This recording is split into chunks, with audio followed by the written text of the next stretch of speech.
Video ಮಾಡಬೇಕಾದ್ರೆ ಎಷ್ಟು ಅರಿಯುತ್ತೆ ಅಂದರೆ ಇದೆಲ್ಲ ಕುಯ್ಕಂದವೆ. ಒಟ್ಟಲ್ಲಿ ಎಂಡ್ ಆಫ್ ದಿ ಡೇ ಜನ ನಗಿಸಿದ್ವಾ ಇಷ್ಟೇ ಖುಷಿ. ಜನ ನಗ್ಬೇಕಷ್ಟೇ ಅಷ್ಟೇ. ಅದಕ್ಕೋಸ್ಕರ ಮಾಡಿದ ಎಫರ್ಟಿಗೆ ಬೆಲೆ ಅವಾಗ ಯಾವ್ಯಾವ ಥರ ಪಾತ್ರ ಹಾಕೋಕ್ಕೂ ಸರಿ. ಬಟ್ಟು ಅತಿರೇಕ ಕೊಯ್ತದೆ ಅಂದರೆ ನಾವು ಇಳಿಸೋಣ ಅಂತ ಏನೇನೋ ಮಾಡ್ತಾ ಇದೀವಿ, ಆದರೆ ಏನು ಮಾಡ್ತಾ ಇಲ್ಲ. ಸಿಕ್ಕಾಬಿಡೆ ಜನ ಕಳಿಸ್ತಾ ಇದ್ದೀರಾ ವಿಡಿಯೋಸ್ ಆ ಥರ ಮಾಡಿ ಈ ಥರ ಮಾಡಿ. ಹೌದು ಹೌದು, ಥ್ಯಾಂಕ್ ಯು. ಖಂಡಿತ ಇನ್ನಷ್ಟು ಪ್ರಯತ್ನ ಸಜೆಷನ್ ಕೊಡಿ, ಯಾವ ಥರ ಮಾಡಬೇಕು ಅದನ್ನ ಮಾಡ್ತೀನಿ. ಇನ್ನು ಅವೇ ಬೇಜಾನ ನಮ್ಮ ಬತ್ತಳಿಕೆಲ್ಲ ಸುಮಾರು ಕಮೆಂಟ್ ಹಾಕೋದಲ್ಲ, ಹೇಳ್ಬೇಕು ಇದು ಮಾಡಿ ಕಳಿಸಿ ನಂಗೆ ಯಾವ್ದಾರು ಇತ್ತು ಅಂತಂದ್ರೆ ಹಿಂಗೆ ಮಾಡಿ ಅಂತ ಮಾಡು ಅದ್ರಲ್ಲೇನು.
ಓಕೆ ಬರುದೇ ಆದಷ್ಟು ಬೇಗ ಒಳ್ಳೆ ಕಂಟೆಂಟ್ ಎತ್ಕೊ ಬರ್ತೀನಿ.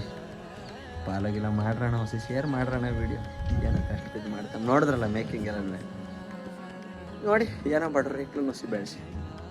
ಬಾಯ್ ಬಾಯ್ ಬಾಯ್.